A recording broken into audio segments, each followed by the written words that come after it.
कुर्बानी के मसाइल।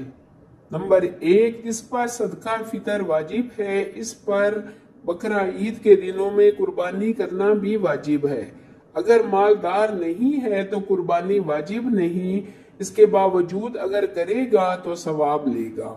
मसला नंबर 2, कुर्बानी फकत अपनी तरफ से करना वाजिब है, औलाद की तरफ से वाजिब नहीं। अगर नाबालिग औलाद मालदार हो तब भी वाजिब नहीं। मसला नंबर 3, बीवी और बालिग औलाद अगर मालदार है तो अपनी कुर्बानी खुद करे, लेकिन अगर शौहर और बाप उनकी तरफ से कुर्बानी कर दे तो अदा हो जाएगी। अब सवाल ये पैदा होता है कि कुर्बानी का वक़्त कब शुरू होता है।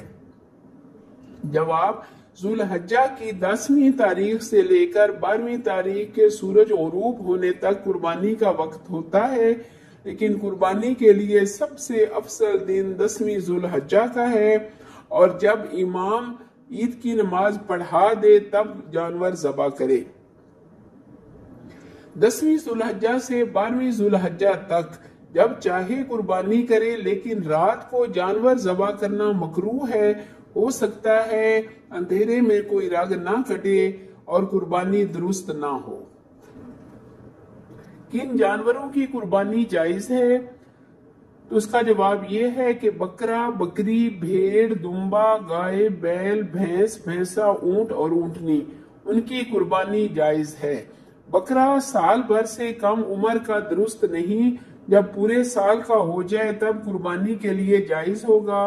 गाय और भैंस 2 साल से कम ना हो, पूरे 2 साल का जानवर होगा तब वो कुर्बानी के लिए जायज होगा। ऊंट 5 साल का होगा तब उसकी कुर्बानी जायज होगी। दुम्बा या भेड़ अगर वो 1 साल से कम उम्र का है लेकिन इतना सेहतमंद है कि साल भर के जानवरों में खड़ा हो तो उनके बराबर लगे, उसकी कुर्बानी दुरुस्त है। अब ये कैसे पता चलेगा कि जानवर कुर्बानी की उम्र का है या नहीं?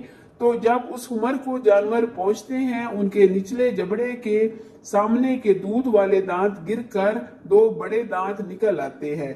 नर हो या मादा, दोनों में ऐसा होता है। आमतौर पर जानवर बेचने वाले के कहने पर कि पूरी उम्र का जानवर है, एतबार ना करें। ये अलामत जरूर देख लें। ऐबदार जानवर की कुर्बानी दुरुस्त नहीं।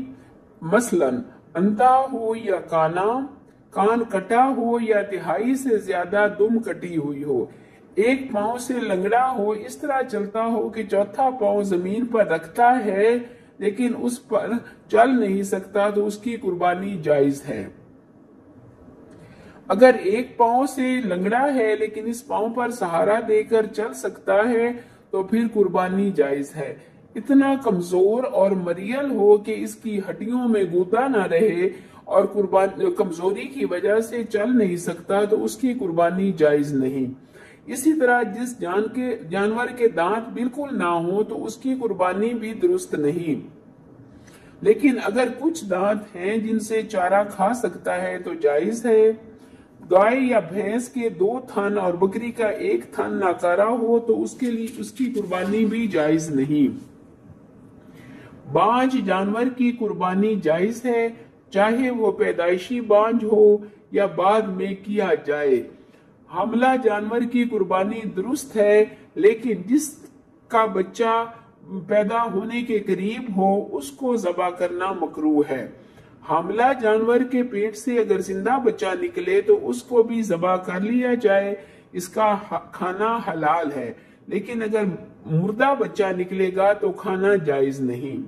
जानवर कुर्बानी के लिए खरीदा था, इसमें उस वक्त कोई ऐब ना था, फिर ऐसा ऐब हो गया जिसकी वजह से कुर्बानी दुरुस्त नहीं।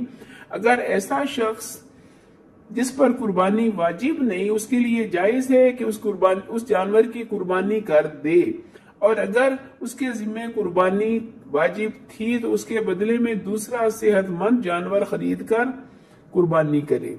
क्या किसी दूसरे की तरफ से कुर्बानी की जा सकती है? अगर कोई शख्स मौजूद नहीं तो इसकी तरफ से उसके कहने के बगैर कुर्बानी कर दे तो ये कुर्बानी सही ना होगी। इसी तरह कोई शख्स किसी जिंदा आदमी के कहने पर अपने खर्च से कुर्बानी अदा कर दे तो उसकी तरफ से अदा हो जाएगी। मसलन शौहर बीवी की तरफ से या अपने वालिदैन की तरफ से या अपने बालिग औलाद की तरफ से अपने जाती पैसों से कर सकता है। अपने माल में से बतौर इसाले सवाब मैयत की तरफ से कुर्बानी कर दे तो ये भी जायज है।